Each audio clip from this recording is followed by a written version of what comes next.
Amados irmãos, a paz de nosso Senhor e Salvador Jesus Cristo, que é o pastor Hélio Ornelas, pastor da Igreja Metodista Pentecostal, no Morro da Carolina, no Jacatirama, Duque de Caxias, na congregação em Jardim Santa Marta, Belfor Roxo, na congregação em Nova Campinas, Duque de Caxias, para ministrar mais uma aula da Escola Bíblica Dominical. Nós utilizamos as lições bíblicas da CPAD, Casa Publicadora das Assembleias de Deus, classe de adultos. Estamos no primeiro trimestre do ano 2026. E o título desse trimestre é A Santíssima Trindade, o Deus único revelado em três pessoas eternas. Hoje nós vamos estudar a lição 3, o Pai enviou o Filho. Só para relembrar os irmãos, a lição 1 foi o mistério da Santíssima Trindade, onde nós estudamos um esboço do que vamos estudar no trimestre. A lição passada é o Deus Pai, onde nós estudamos especificamente a primeira pessoa da Trindade, logicamente, como é Trindade, como é o único Deus. O Filho também foi falado, e o Espírito Santo também foi falado, mas basicamente o Pai. Essa mais uma lição sobre o Pai, a próxima lição sobre o Pai, depois 3 sobre o Filho, 3 sobre o Espírito Santo, 2 em relacionamento, a 11 o Pai e o Espírito, e a 12 o Filho e o Espírito, para terminar a Trindade e a Igreja. Então vamos lá, o Pai enviou o Filho, textual. Nisto se manifestou o amor de Deus para conosco, que Deus enviou o seu Filho unigênito ao mundo, para que por ele vivamos. 1 João 4,9. A verdade prática diz: o envio do Filho revela o amor do Pai e a perfeita unidade da Trindade no plano da salvação, garantindo a redenção e a adoção dos crentes. Vamos aqui ao texto bíblico, a leitura bíblica em classe, que ela se encontra em 3 textos diferentes. 1 João, Evangelho segundo São João, capítulo 3, versículo 16 e 17, depois a primeira epístola de João, capítulo 4, versículo 9 e 10, e depois na carta aos Gálatas, capítulo 4, do 4 ao 6. João 3, porque Deus amou o mundo de tal maneira que deu seu Filho unigênito, para que todo aquele que nele crê não pereça, mas tenha a vida eterna. Versículo 17, porque Deus enviou o seu Filho ao mundo, não para que condenasse o mundo, mas para que o mundo fosse salvo por ele. 1 João capítulo 4, nisso se manifestou o amor de Deus para conosco, que Deus enviou o seu Filho unigênito ao mundo, para que por ele vivamos. Nisso está o amor, não em que nós tenhamos amado a Deus, mas em que ele nos amou, enviou seu Filho para propiciação pelos nossos pecados. Gálatas 4.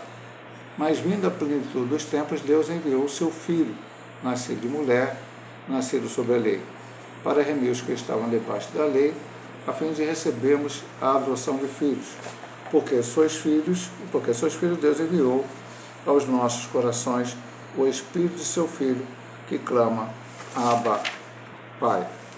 Vamos aqui para a introdução da nossa lição de hoje, que diz: no plano eterno da redenção, o Pai é quem envia o Filho para salvar o mundo. Esta verdade, revelada nas Escrituras, manifesta o amor do Pai e reafirma a unidade e a missão da Santíssima Trindade. Nesta lição, veremos como o envio do Filho unigênito de Deus, a segunda pessoa da Trindade, revela em profundidade a suprema expressão do amor de Deus, a plenitude do tempo para a redenção e a obra perfeita da Trindade na salvação. Não sei se quem for ver esse vídeo estará vendo este e não estará vendo os vídeos anteriores. Então sempre temos que voltar e relembrar algumas coisas. E talvez nós vamos falar quase todas as lições. Isso foi estudado basicamente na lição primeira, mas também na segunda. A Trindade não é algo inventado em um concílio, seja o de Nicéia, seja qualquer outro concílio, Constantinopla. A Trindade, ela está nas páginas do Antigo Testamento de uma forma mais velada e nas páginas do Novo Testamento de uma forma explícita. Na primeira lição nós estudamos o batismo de Jesus e vimos o Pai, o Filho e o Espírito Santo agindo conjuntamente no mesmo momento. Também foi falado sobre a bênção apostólica, foi falada a forma do batismo em nome do Pai, do Filho e do Espírito Santo, e tantos outros textos foram apresentados para colocar lá. Por que, então, esse enunciado da Trindade só veio no Concílio de Constantinopla? Porque foi combatendo as heresias que foi necessário, então, fazer o enunciado e colocar credos para mostrar como a igreja cria. Ok? Então, primeira lição total de estudar a Trindade, uma das principais lições.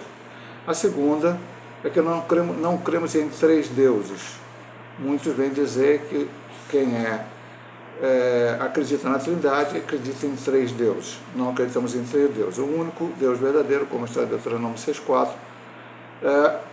em três pessoas que são iguais, coiguais, têm todos os atributos que só pertencem a Deus, perfeito? E não há um superior ao outro.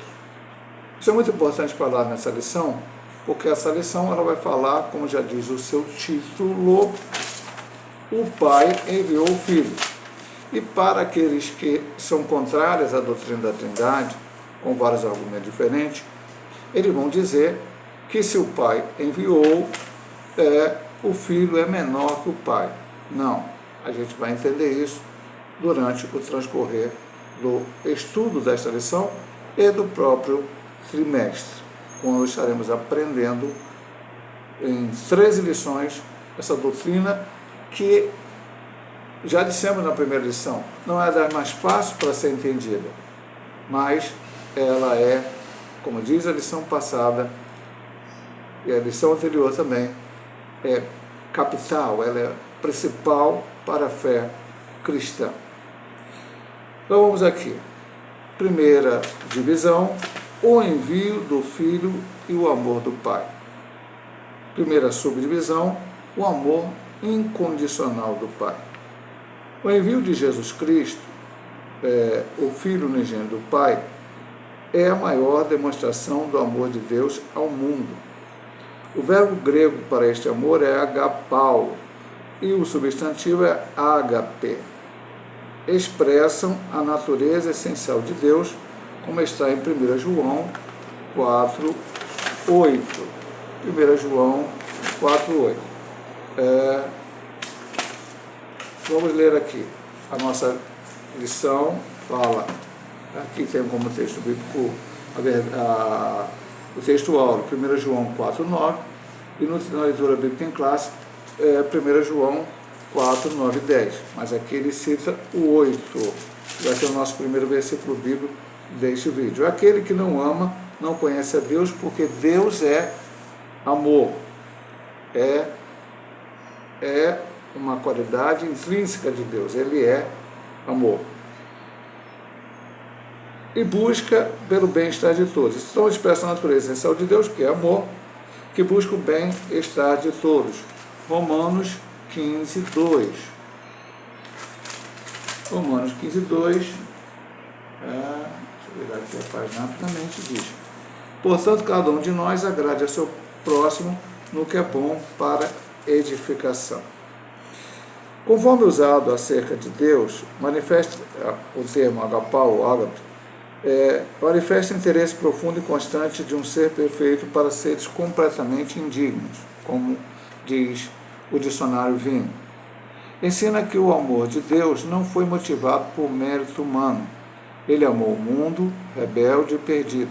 Enviou seu Filho, não para que condenasse o mundo, mas para que o mundo fosse salvo por ele.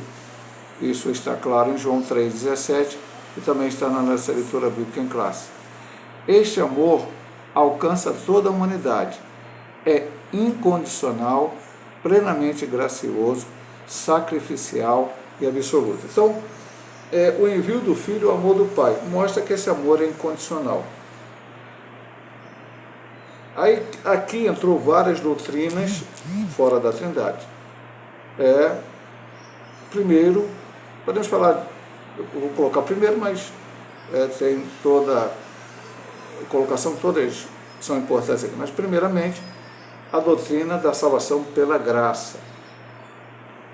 Deus amou incondicionalmente. Ele não amou porque nós fizemos coisas boas, ou porque nós o amamos primeiro, ou porque nós tenhamos algum mérito. Não temos. O amor, o envio do Filho, e a Bíblia vai dizer, Jesus Cristo é o Cordeiro de Deus que foi morto antes da fundação do mundo. A gente sempre gosta de dizer, a minha maneira de crer, a minha maneira de pensar, a minha fé, lendo a Bíblia Sagrada, que Deus, por ser Deus, logicamente, não é pego de surpresa. Então, o pecado de Adão e Eva não foi uma surpresa para Deus.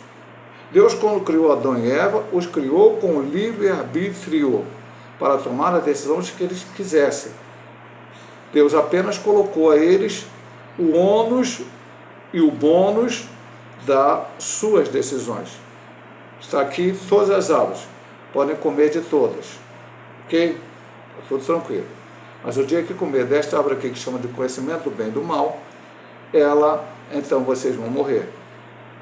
Então, estava ali, olha o bônus. Muitas árvores, imensas árvores, podiam comer de todas. O ônus é que comesse aquela, morreria. O homem não acreditou, enfim, não vamos discutir isso agora, já discutimos no trimestre passado, quando falamos sobre corpo, alma e espírito.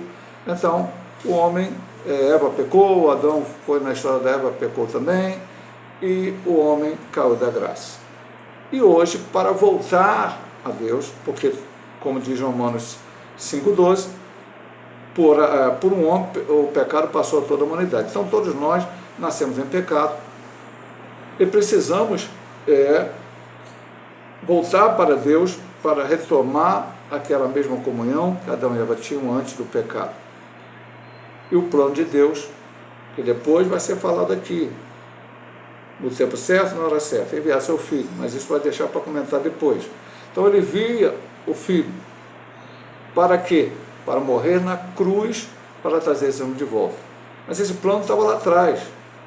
Esse plano já existia. E o Senhor fala no momento do pecado. Adão e Eva pecaram, Deus foi encontrar com ele, e Deus falou para a serpente, na presença de Adão e Eva, que nasceria a semente da mulher, e esse não é outro a não ser o nosso Senhor e Salvador Jesus Cristo.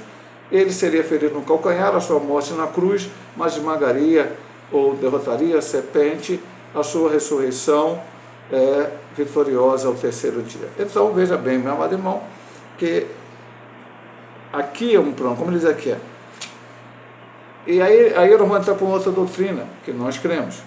Afinal aqui, este amor alcança toda a humanidade, é incondicional. Aí eu vou ler o texto, eu não li o texto na hora, apenas para poder ler agora e falar sobre ele também. Nós estamos falando da Trindade, já falamos sobre a graça, esse texto também vai falar sobre a graça, e vamos ver aqui outro detalhe. Mas Deus é riquíssimo, que é riquíssimo em misericórdia, pelo seu muito amor que nos amou, estando nós ainda mortos em nossa ofensa, nos vivificou juntamente com Cristo, pela graça sois salvos. Esse amor é incondicional. Deus não coloca condições para te amar. E aí nós vamos entrar, pois que eu falei, não é assunto do trimestre, não é assunto da lição de hoje, mas nós da Igreja Metodista Pentecostal, assim como assembleanos, que nos permitem ter essa revista, somos arminianos de origem eliana, cremos que não há pessoas marcadas para o céu e outras para o inferno. Temos livre-arbítrio, podemos escolher servir ao Senhor. Quando a graça do Senhor vem, ela não é uma graça irresistível, é uma graça preveniente. Então, Deus nos ama, é incondicional, gracioso, sacrificial e absoluto, porque Não há, como já foi dito na lição passada, vai ser dito nessa, nas lições sobre Cristo, outro caminho a não ser, para chegar a Deus, a não ser Cristo. Não há outro mediador a não ser Cristo Jesus, que morreu naquela cruz. Então, o primeiro ponto aqui fala deste amor incondicional. Agapau, verbo, e substantivo ágape. Deus é amor. Deus não se tornou amor por uma atitude que ele teve em algum momento. Não. Deus é eternamente amor. É uma qualidade dele. Louvado seja o nome do Senhor. Vamos à segunda subdivisão do ponto 1. A iniciativa soberana de Deus. Desde a eternidade, antes da queda no Éden, Deus traçou um plano de redenção em Cristo. Nós lemos Efésios 2, 4 e 5, agora vamos ler Efésios 1, 4 e 5.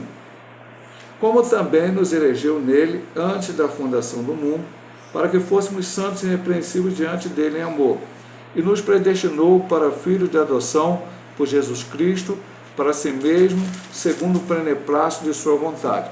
Como falamos no ponto anterior, isso nos leva à doutrina arminiana ou calvinista, certeza da salvação.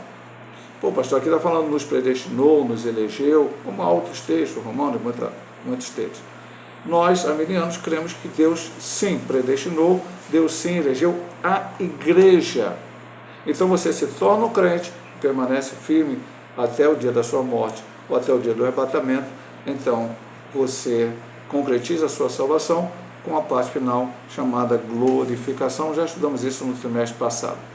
Até mesmo anterior à fundação do mundo, o Filho já estava destinado para a nossa salvação. Comentamos isso no ponto anterior, mas a lição cita aqui o texto. Primeira de Pedro, primeira epístola, capítulo 1, versículo 18 a 20.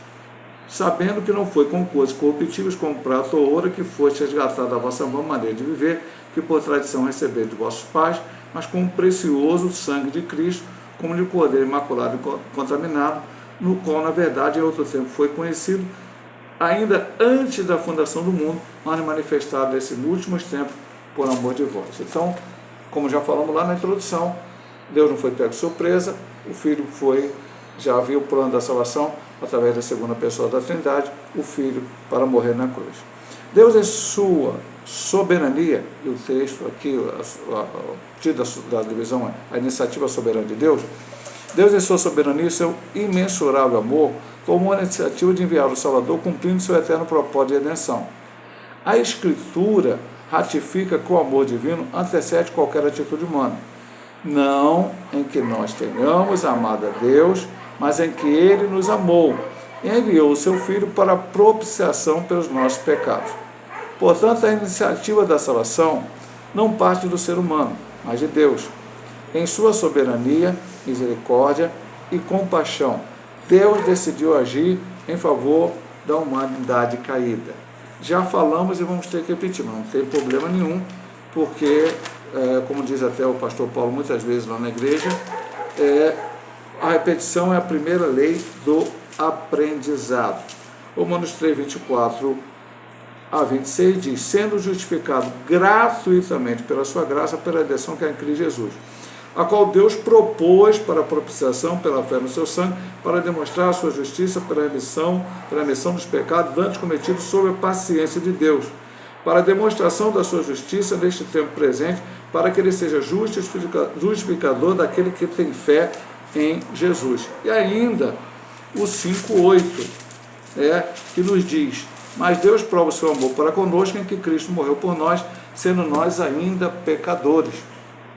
Então, Deus sabia, na sua presciência mesmo, da possibilidade do homem cair. O homem caiu. Deus já manifestou o seu plano, como já dissemos, quando falou a serpente na presença de Adão e Eva, da semente da mulher.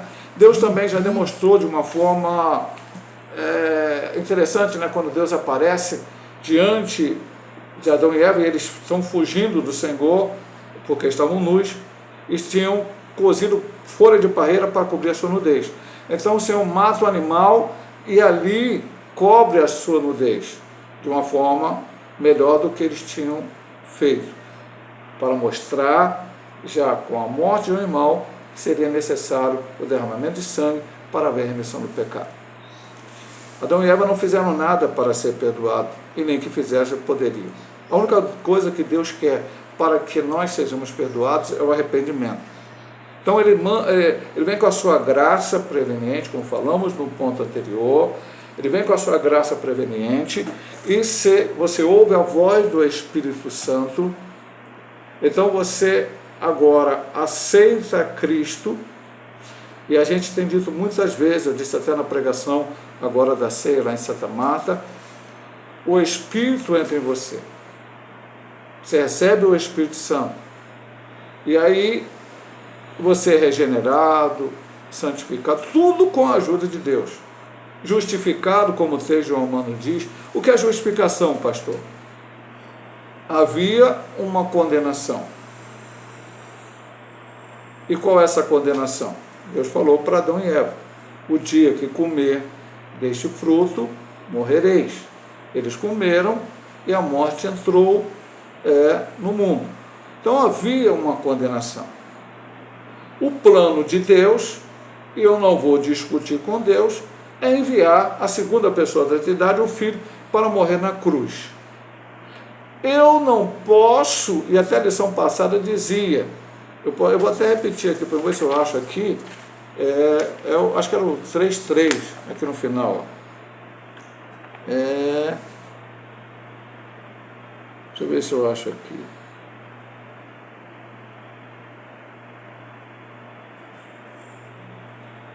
Talvez eu não consiga achar. Mas eu vou dizer para você. Aqui não, é o 2.2. Sem Cristo, qualquer tentativa de conhecer o Pai será incompleta ou distorcida e fadada ao erro e à idolatria. Foi que os homens começaram. O que é aceitar a Cristo? É retornar a Deus, é retornar ao Pai, que foi perdido essa comunhão com o pecado no Éden. Aí o homem começa a achar, no tempo, nós vamos ver lá no tempo de Abraão, que é adorar sol, lua, estrela, o Deus disso, Deus daquilo. Chegavam no Egito, tinha Deus para tudo que é lado, para tudo que é coisa. Na época de Roma, a mesma coisa. Na Grécia, a mesma coisa. Então o homem se pegou a várias tentativas de se aproximar de Deus, mas esqueceu que a única tentativa de se aproximar de Deus é crendo em Jesus Cristo. Pastor, mas no Antigo Testamento Cristo não tinha vindo ainda naquele período. O homem tinha que ter a esperança da promessa de Deus. A promessa foi feita lá no Éden, antes de qualquer idolatria.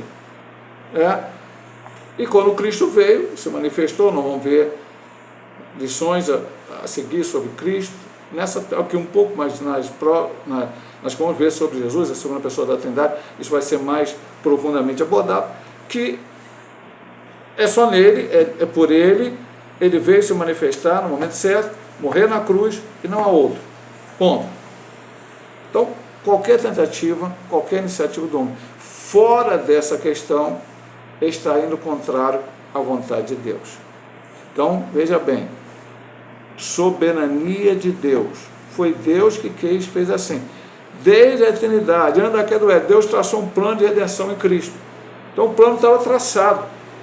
O homem pecou, o plano foi colocado em prática.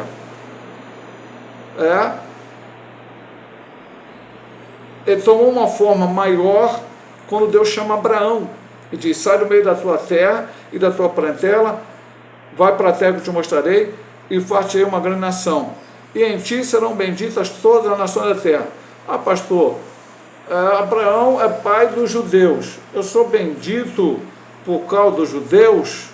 Não, você não é bendito por causa dos judeus. Se você será bendito, você será abençoado, se você aceitou aquele que veio através, como descendente de Abraão, o nosso Senhor Jesus Cristo nasceu da Virgem Maria, e Virgem Maria, acentuando, até o momento que ela teve Jesus. Depois ela conheceu José e não permaneceu virgem, mas virgem porque era necessário, 7,14, é a promessa de Isaías. Então, ele nasceu, Jesus Cristo, para trazer a salvação e a vida eterna. Aquele foi o ápice do plano que o Senhor tinha colocado. Então, a partir daí, o homem tem que olhar para Jesus, se arrepender dos seus pecados, aceitar ele como o único e eterno Salvador da sua vida, para ser salvo. Não há outro caminho. Não há outro caminho. Não há religião. Ah, pastor, então tem que entrar numa igreja evangélica para se tornar agora salvo. Não, você não vai, não é porque você adentrou uma igreja evangélica. Você vai aceitar a Cristo como Salvador. E aí, hoje existem muitas denominações, você vai entrar em uma, ou estar em uma, ou quando aceitar a Cristo, a qual ali você vê que está pregando a verdade, e ali permanecer na presença do Senhor Jesus Cristo. Só Ele, não tem outro. O amor, o ápice do amor de Deus foi demonstrado lá na cruz do Calvário. Deus amou o mundo de tal maneira que deu seu Filho unigênito para que todo aquele que nele crê não pereça, mas tenha a vida eterna. Vamos aqui. O envio do Filho e a Trindade. Vou pedir licença para tomar um pouquinho d'água, que aqui hoje está bastante calor, aqui no Rio de Janeiro. Então vamos lá. Embora a missão do Filho seja descrita por meio do verbo enviar, aí já está a citação aqui do João 3, 17, 18, 34, 17 da nossa lição, já lemos na leitura bíblica em classe. A ideia aqui é de um presente gracioso de Deus, como também está na nossa leitura em 1 João 4,10. Em seu amor soberano, o Pai ofereceu sua dádiva mais preciosa, seu Filho unigênito, para que por ele vivamos. Essa doação não implica hierarquia na Trindade. Aí vamos voltar lá, já falamos na introdução. O Pai, o Filho e o Espírito Santo possuem a mesma natureza divina. Aí vamos citar aqui, João 1:1. No princípio é o Verbo, e o Verbo estava com Deus, e o Verbo era Deus. João 10:30. Eu e o Pai somos um. Vamos citar aqui João 14:26. Nem todos os textos nós sabemos de cor, então vamos ler aqui para você. Mas aquele Consolador, o Espírito Santo, que o Pai enviará em meu nome, vos ensinará todas as coisas, vos fará lembrar de tudo quanto vos tenho dito. A distinção observada é funcional, relacionada ao plano da salvação. O Filho é enviado para realizar a redenção. João 6, 38 a 40. Essa dinâmica revela a harmonia e unidade da Trindade. Uma única vontade e um único propósito. O envio do Filho é, portanto, uma expressão do amor do Deus triuno que resplandece em toda a história da salvação. Então, o Pai enviou, o Filho veio. Mas nós já, lá na primeira lição, foi falado muito, e também na lição passada, sobre a criação. O Pai deu as palavras criativas, o Filho veio e criou, como está em 1 João, aliás, Evangelho de São João, ele fala que todas as coisas foi feito por ele, sem nada que foi feito se fez, e o Espírito Santo veio para dar vida. E aqui também na redenção, o Pai projeta e envia o Filho. O Filho vem e executa morrendo na cruz do Calvário. Depois da morte do Filho, o Filho sobe ao céu, como está em João 14, João 16, e o Pai e o Filho enviam o Espírito Santo. O Espírito Santo é aquele que convence o homem do pecado, da justiça e do juízo. Então, a obra salvífica do ser humano é feita pela Trindade. Agora é importante dizer algo, meu amado irmão, muito importante dizer isto. Preste bem atenção. Mais uma coisa que a gente deve repetir todas as lições. Além de não ter hierarquia, como ele diz aqui, eu vou voltar para você aqui, o que eu já tinha dito na introdução, mas assim, essa doação, esse presente que o Pai ofereceu, seu Filho unigênito, não implica hierarquia na Trindade. O que é hierarquia? O Pai é maior que o Filho é maior que o Espírito, como o Pai e o Filho enviaram o Espírito é o menorzinho todo, não. Pai, Filho e Espírito Santo são 3 pessoas, mas um único Deus.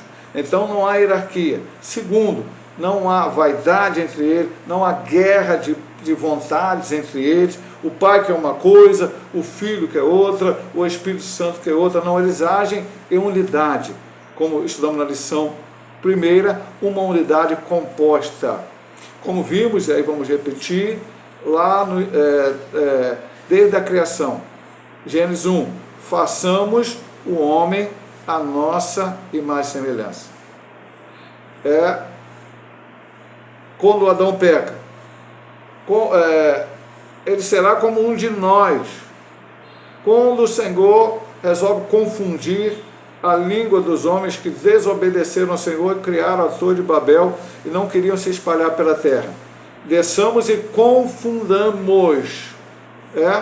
E em Isaías, capítulo 6, na chamada do profeta para o seu ministério profético, a quem enviarei e quem há de ir por nós? Claramente está ali. O Pai, o Filho e o Espírito Santo. Cada um fazendo algo, mas tudo no mesmo propósito. Tudo no mesmo querer. Tudo de uma maneira única. Não há o pai querendo fazer alguma coisa e o filho não querendo ser assim, e assim por diante. Ok, meus amados irmãos? Vamos lá.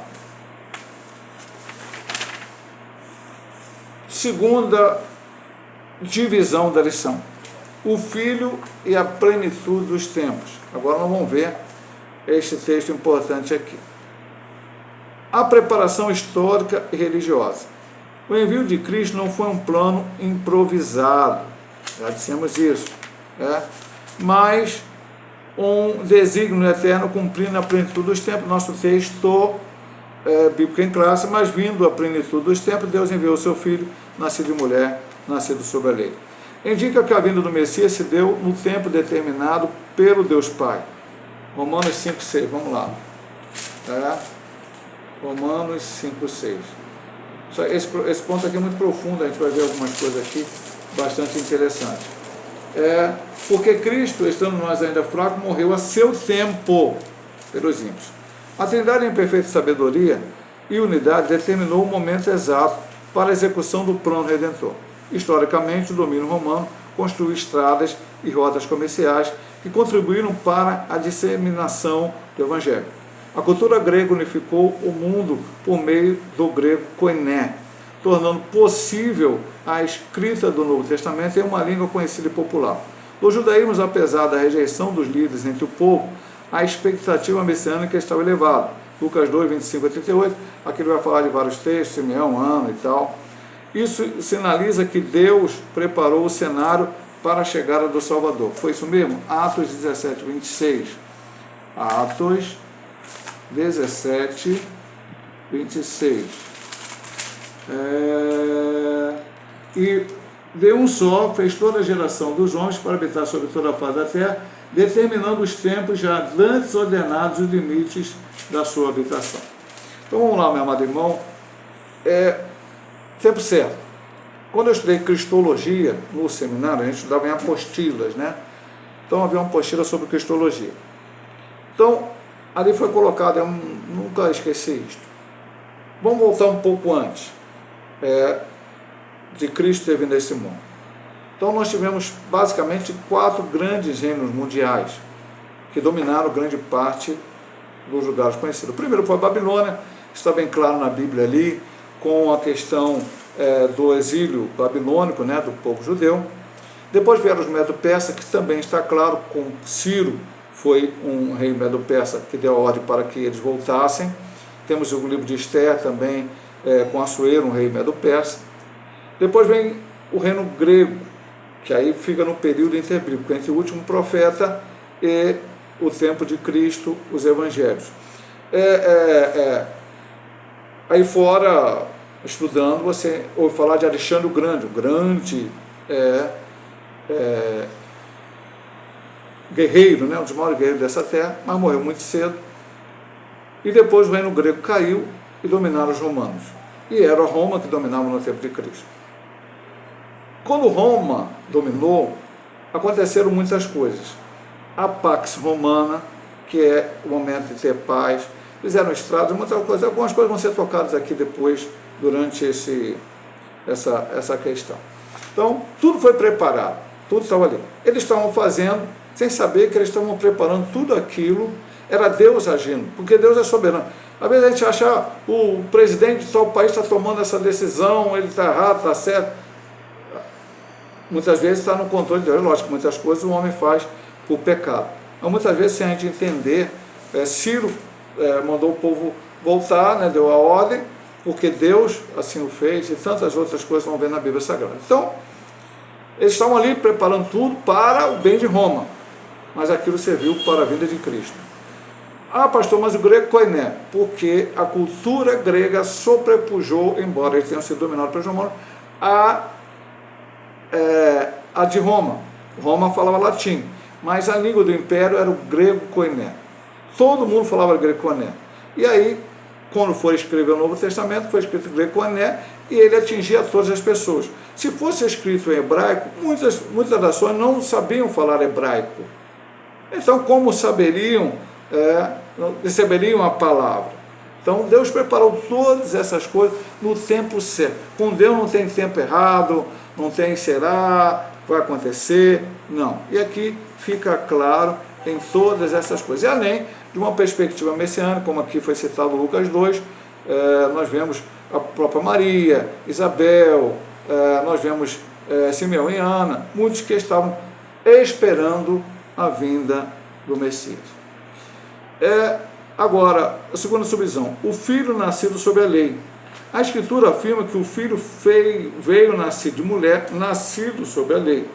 A expressão nascido de mulher afirma que Cristo assumiu esta forma, assumiu nossa natureza humana, como está em Filipenses 2, 7, 8, mesmo sendo em forma de Deus e tal, se humilhou até a forma, não teve usurpação ser igual a Deus, se humilhou até a morte de cruz e tal. Ele encarnou e experimentou as fraquezas humanas, exceto o pecado. Ele foi tentado, mas sem pecado, Hebreus 4,15. Cumpriu-se assim a profecia, eis que a virgem conceberá e dará à luz um filho, como está em Isaías 7,14 e é citado em Mateus 1,23, mostrando que a sua vida foi obra soberana de Deus. A declaração nascido sob a lei significa que Jesus cumpriu todas as exigências da lei mosaica. Vamos lá, Mateus 5,17, que é o Sermão da Montanha. O chamado, né, Sermão da Montanha. Não cuideis que vim destruir a lei ou os profetas. Não vim abrogar, mas cumprir.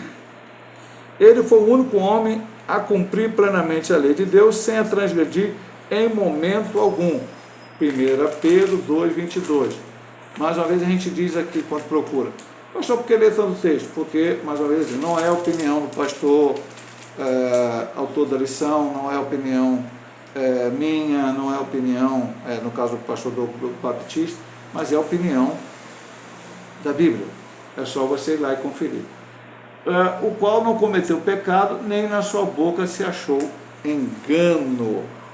A sua vida de obediência foi necessária para que pudesse oferecer um sacrifício perfeito em favor dos pecadores. Então,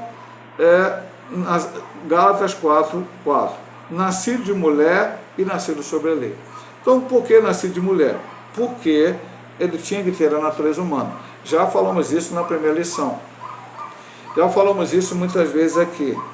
Para Jesus Cristo morrer na cruz, ele não poderia nascer de uma relação sexual entre um homem e uma mulher, porque aí ele herdaria o pecado de Adão e Eva, estaria em pecado, não poderia morrer na cruz.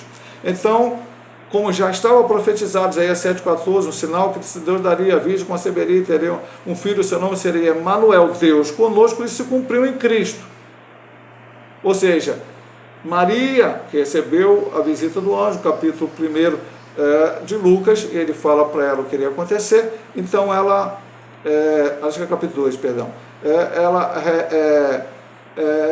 aceita aquilo que o Senhor falou, e no seu ventre é gerado um filho, a qual é chamado, já o anjo disse para ela que seja chamado Filho de Deus, Filho do Altíssimo. Então, ali nasceu Jesus, nascido de mulher. Por que ele encarnou? Também era necessário, se ele fosse somente Deus, ele não seria tentado. Deus não é tentado. Mas, para que ele pudesse morrer, ele foi tentado em tudo, mas sem pecado, como diz Hebreus 4:15. Tudo isso era necessário que acontecesse. Agora, o que é nascido sob a lei? Significa que ele cumpriu todas as exigências. Ele falou, não vinha abrogar a lei, mas cumpriu. O único que cumpriu a lei foi Jesus. Os grandes homens lá do Antigo Testamento, porque Moisés matou, não pode matar. Davi adulterou, e mais outros pecados que ele cometeu, não pode. E assim foi por diante. Moisés não foi só matar, não. Moisés cometeu outros pecados, Davi também, Samuel, os profetas, porque todo homem é pecador. O único que não pecou foi Jesus, que veio aqui, nasceu da Virgem, viveu, foi tentado, mas não pecou, morreu na cruz do Calvário, o seu sangue derramado pode trazer a salvação e a vida eterna a todos que crerem nele como único e eterno Salvador das suas vidas. Agora vamos aqui numa parte importante, que eu ia citar, mas esperei para citar agora. A adoção de filhos. A obra do Filho não apenas trouxe perdão, mas também nos concedeu a posição de filhos adotivos. Gálatas 4:5. Cristo é o único Filho de Deus por natureza. João 1:18. E os crentes... vamos lá. Eu vou ler até João 1:18, mas a gente poderia ler outros textos, né? Mas ele citou João 1:18, vamos para João 1:18. João 1:18 diz o quê? Deus nunca foi visto por alguém, o Filho unigênito que está no seio do Pai, que este o fez conhecer, como está no texto bíblico lá de João 3:16, 17, enfim. O unigênito Filho de Deus. Vamos lá. E os crentes tornam-se filhos por adoção. João 1:12-13. Veio para o que era seu, os seus não receberam, mas todos quando receberam Deus o poder de serem feitos filhos de Deus, a saber, aos que creem no seu nome. A prática da adoção não fazia parte do sistema legal judaico, mas era comum e bem conhecida entre os gentios.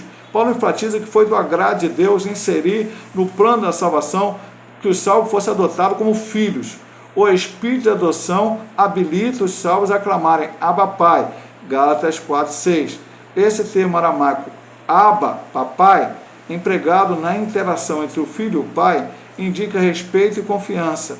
Essa adoção, a intimidade é aplicada pelo Espírito Santo. Romanos 8:15-16, que também vai falar sobre isso, demonstrando novamente a atuação inseparável da Trindade na salvação. Eu quero ficar apenas com Marcos, até por causa do nosso horário aqui, Marcos 14:36.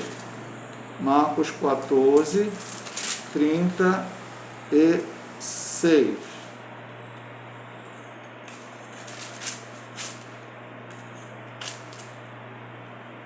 E disse, Abba Pai, todas as coisas são possíveis, afasta de mim este cálice, não seja porém o que eu quero, mas o que tu queres. Então, Deus só tem um filho, e esse filho é Cristo. Pastor, ele se tornou filho quando ele veio para essa terra? Antes ele não era? Não, ele era antes. Porque se a Bíblia diz, Deus enviou o seu filho, ele já era filho antes. Ele não se tornou quando veio. E nem quando morreu na cruz. Ele era filho, Pai, Filho e Espírito Santo, na eternidade. Os três são um. Três pessoas.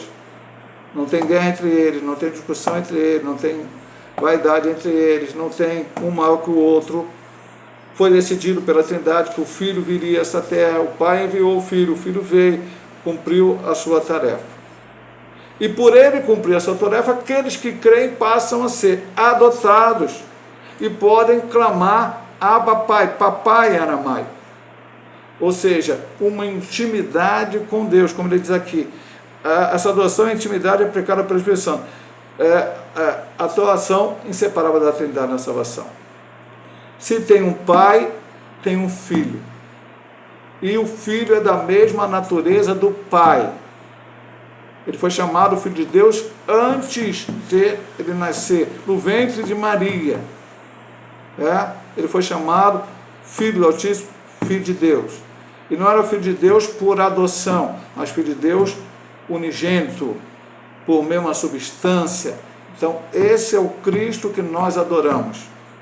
Um Cristo que deixou a sua glória, que poderia não vir, mas veio, ele quis vir. Ele diz, não sou eu, ninguém tira a minha vida, eu dou e torno a tomada de volta. Voluntariamente, ele obedeceu ao Pai e veio morrer na cruz do Calvário para todos aqueles que aceitam a Ele como Salvador, e essa lição nos mostra esse envio e esse grande amor do Pai e também do Filho. Nós somos filhos de Deus, adotados pela morte de Cristo na cruz do Calvário, aleluia. Ele morreu para que nós tenhamos vida, e vida com abundância.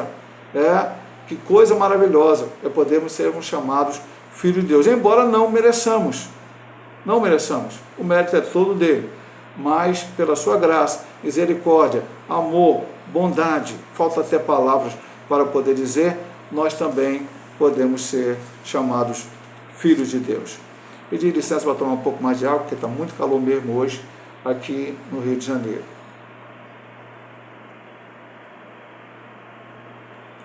Agora vamos lá. A Trindade no plano da salvação. A vontade do Pai realizada pelo Filho. O Filho veio ao mundo para cumprir a vontade do Pai. Eu desci do céu, não para fazer a minha vontade, mas a vontade daquele que me enviou.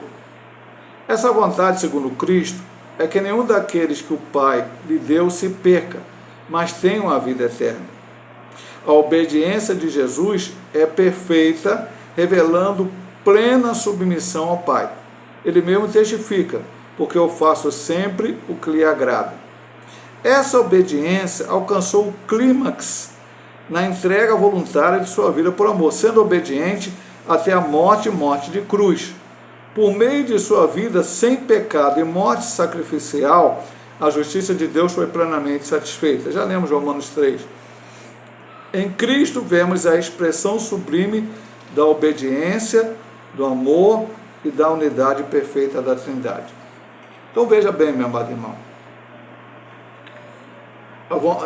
Eu desci do céu para fazer, não para fazer a minha vontade, mas a vontade daquele que me enviou. Alguém vai dizer, aqueles que são contra a Trindade, está vendo, Jesus não queria vir, ou a vontade dele é uma, do Pai é outra. Não, ele está falando dessa unidade da Trindade. O Pai teve a vontade, o Filho veio realizá-la. Veja bem, o Filho não queria fazer a vontade do Pai, é só ler o Getsemane. Acabamos de ler aqui o aramaico. Abba, Pai. Ele diz, se for possível, passa de mim esse cálice, mas não seja feita a minha vontade, mas a tua. Ou seja, ele estava pronto para obedecer. E como, pastor, mas então ele é menor. Não, ele estava aqui na terra. Ele estava aqui também como um homem.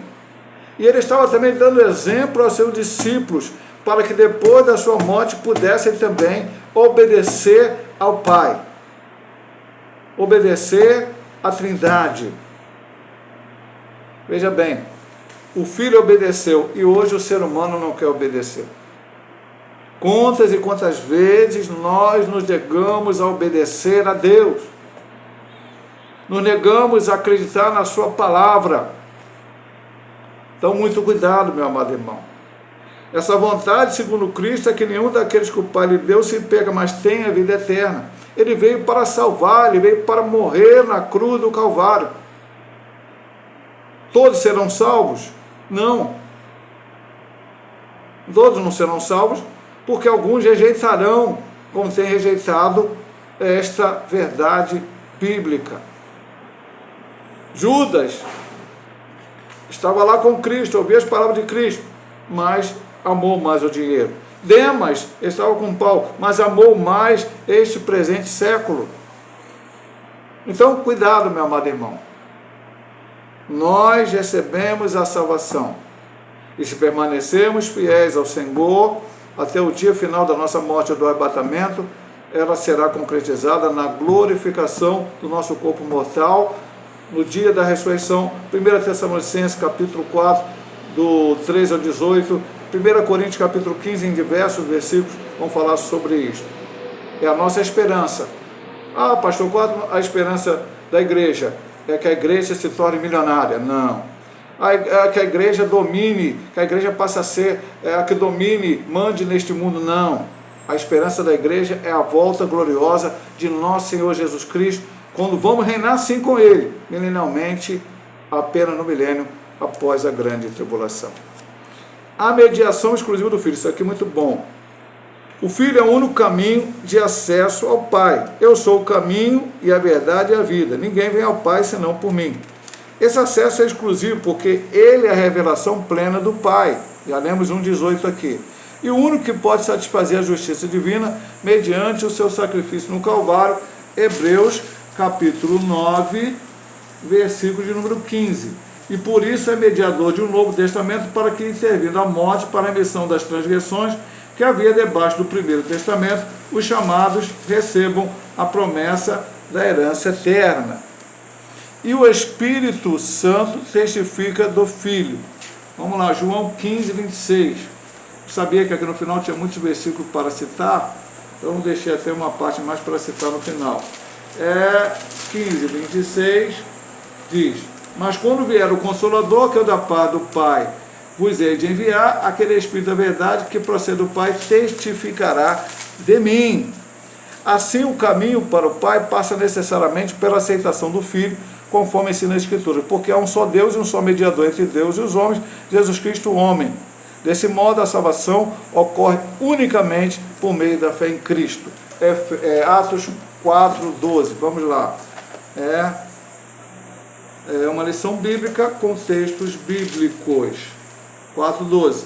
Em nenhum outro há salvação, porque também debaixo do céu nenhum outro nome há dado entre os homens pelos quais devamos ser salvos. Pastor, a Igreja Metodista Pentecostal, como denominação, tem um fundador? Tem, já faleceu, Valdemar Gomes de Figueiredo. Mas Valdemar Gomes de Figueiredo, nem quando estava vivo, nem quando fundou, nem quando estava vivo, em nenhum momento, era o mediador entre qualquer membro da Igreja Metodista Pentecostal e Deus. Não. Assim como a própria Assembleia de Deus tem como seus fundadores no Brasil Gunnar Wingre e Berg, Daniel Berg. São eles, foram em algum momento, mediadores entre os membros da Assembleia de Deus? Não. E assim qualquer outra denominação. Não há papa, arcebispo, o nome que você quiser dar a qualquer líder religioso de qualquer religião que possa fazer a mediação entre o Deus único e verdadeiro e o homem, apenas aquele que é o próprio Deus, que encarnou a segunda pessoa da Trindade, que morreu naquela cruz e ele ganhou então o direito de mediar. Hoje nós oramos ao Pai em nome de Jesus. Porque quando o Pai olha do céu, ele vai ver só pecadores. A Bíblia diz: Deus olhou do céu e não viu um justo sequer. Porque nós não somos justos pelas nossas atitudes. Nós, os crentes, somos justificados por Cristo. Com o seu sangue lá na cruz do Calvário, que nos justificou. Não é minhas atitudes. Eu não bebo, não fumo, não jogo, não adultero, então eu sou justificado. Não, você não será justificado pela sua atitude. Você será justificado. Pastor, mas não tem que fazer essas coisas? Tem que fazer essas. Tem que deixar de fazer algumas coisas, fazer outras, mas como não para a salvação, mas por ser um salvo, remido e lavado no sangue do Cordeiro. Isso é claro, temos ensinado isso tantas vezes na igreja e também aqui nas lições da escola dominical. Só tem um caminho para ir ao Pai. Veja bem, meu amado irmão, ele não disse: eu sou um caminho, eu sou uma verdade, eu sou uma vida. Ele disse: eu sou o caminho, a verdade é a vida. Ninguém, absolutamente ninguém vai ao Pai senão através de Jesus. Então essa retomada de comunhão que foi perdida lá no Éden, só através de Jesus.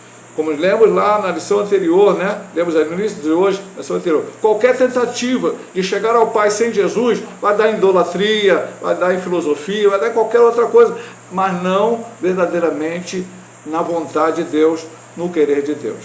Então, só tem esse mediador.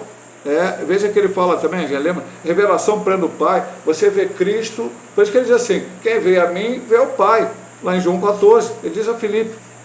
Aí vem o que é contra a Trindade, principalmente aqueles que pensam que o Pai, o Filho e o Espírito Santo existe uma trindade, mas que cada vez manifesta de uma maneira.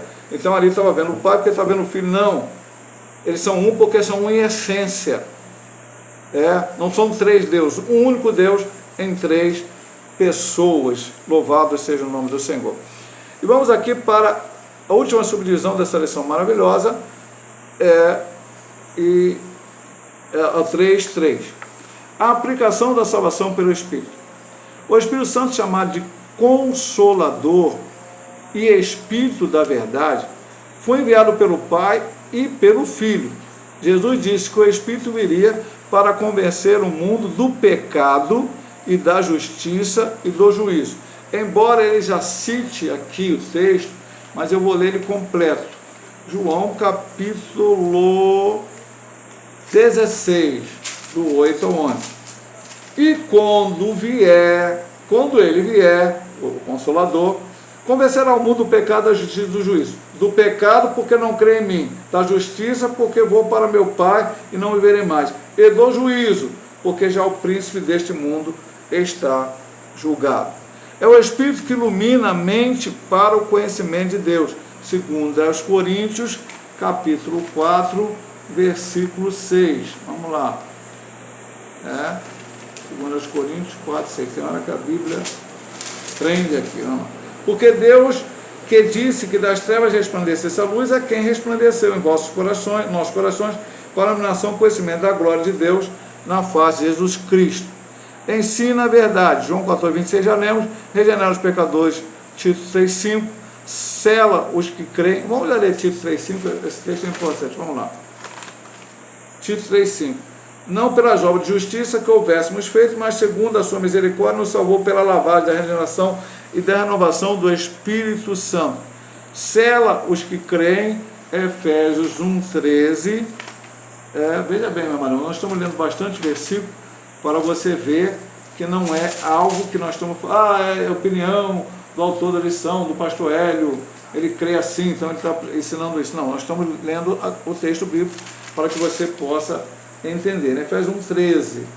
Em quem também vós estáis, depois que ouviste a palavra da verdade, o evangelho da vossa salvação, e tendo nele também crido, foi selado com o Espírito Santo da promessa. Opera a santificação progressiva. A santificação tem uma posicional no momento que aceitamos Jesus, e a outra que é progressiva, como aqui o texto de 2 Tessalonicenses 2,3 vai nos dizer. Vamos aqui abrir uma folhinha. Mas devemos sempre dar graça a Deus por vós, irmãos amados, Senhor, por vos ter elegido desde o princípio para a salvação, em santificação do Espírito, na fé e na verdade. E assegura a perseverança dos crentes. Os crentes têm que perseverar, pastor? Vamos lá. Filipenses 1,6. Filipenses 1, versículo 6. Mais uma folhazinha. Tendo por certo isso mesmo, que aquele que em vós começou a boa obra, a aperfeiçoará até o dia de Jesus Cristo. Além disso, o Espírito glorifica o Filho, pois foi enviado para testificar de Cristo. Já lemos aqui João 15, 26. Revelando sua pessoa e obra ao coração humano. O Espírito nunca age independentemente do Filho e do Pai. Sua missão é intrinsecamente a de exaltar a glória do Deus triuno. Vamos ler eu creio, não sei se na conclusão tem texto, às vezes eu falo assim, vou ler o último texto, mas na conclusão ainda tem um versículo para ler, mas esse aqui é importantíssimo. João 16, 13 e 14 diz o seguinte: mas quando vier aquele Espírito da verdade, ele vos guiará em toda a verdade, porque não falará de si mesmo, mas dirá tudo o que tiver ouvido, vos anunciará o que há de vir, e ele me glorificará, porque há de receber o que é meu e vou-lo-á de anunciar. Quem convence o homem do pecado, da justiça e do juízo? Sou eu, pregador? Eu sempre digo na igreja, se eu prego e faço um apelo, quem quer aceitar Jesus e viesse 1000 almas, eu não tenho mérito nenhum. Primeiro, porque o que eu preguei foi Deus que me deu.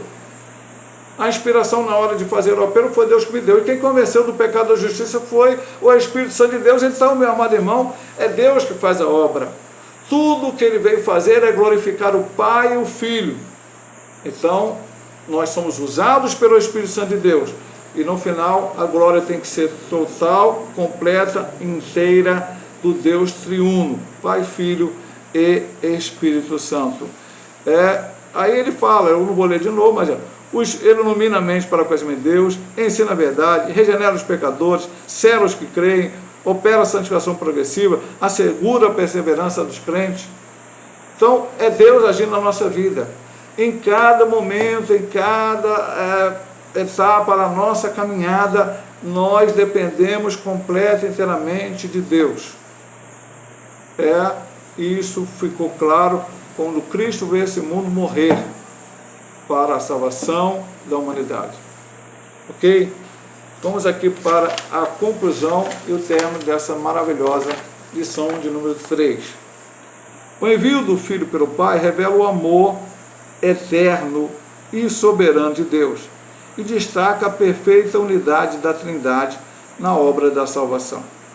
Deus não apenas amou o mundo, mas agiu em favor dele, enviando o seu Filho no tempo certo para redimir os pecadores. O Filho, em obediência plena, realizou a redenção, e o Espírito Santo, em sua atuação eficaz, aplica a salvação ao coração dos crentes. Conhecer essa verdade fortalece nossa fé e nos convida a adorar com gratidão o Deus triuno que nos salvou. Deus não ficou apenas nas palavras, nos pensamentos. Deus não ficou apenas num planejamento, mas Deus, ele operou aquilo que tinha que ser feito. Ele amou e colocou em prática o amor. Eu sempre digo na igreja, e repito aqui para os irmãos, já disse algumas vezes aqui em aula, Deus amou o mundo de tal maneira que deu seu Filho unigênito para que todo aquele que nele crê não pereça, mas tenha vida eterna. Esse amor, de tal maneira que Deus amou, eu creio, na minha maneira de conceber, eu só vou conseguir entender no céu. Por quê, pastor? Porque eu terei a certeza absoluta lá, que eu não mais perderei a minha salvação, não tenho mais risco de perdê-la, porque terei um corpo glorioso, que me livrei da condenação eterna, porque não existe aniquilamento, sono de alma e nada dessas coisas. Isso é heresia que foi criado pelo homem. Existe uma existência pós-morte, vida em Cristo e morte sem Cristo, morte eterna, sofrimento eterno, no lago de fogo e enxofre. Então eu vou entender esse amor, porque eu não merecia, não mereço e não vou merecer nunca, mas ele me amou. Então ele diz aqui no final, o que eu tenho que fazer? Glorificar ao Pai, ao Filho e ao Espírito Santo, por esta obra gloriosa que ele realizou em prol do homem pecador, como diz o apóstolo São Paulo. Uma verdade eu tenho que dizer para vocês, eu estou parafraseando, que é certa, que é líquida, que Deus, Jesus Cristo veio a esse mundo para salvar os pecadores. Ele diz, do qual eu, Paulo, sou o principal. Então, me reconhecendo como pecador, entendendo que eu dependo de Cristo, mais e mais eu tenho que glorificar a Ele pela obra que foi feita na cruz do Calvário. Louvado e engrandecido seja o nome do Senhor. Meus amados, que Deus abençoe a cada um. Se Deus assim nos permitir, semana que vem estaremos ministrando mais uma aula, a de número 4, a paternidade divina. Deus abençoe a todos em nome de Jesus.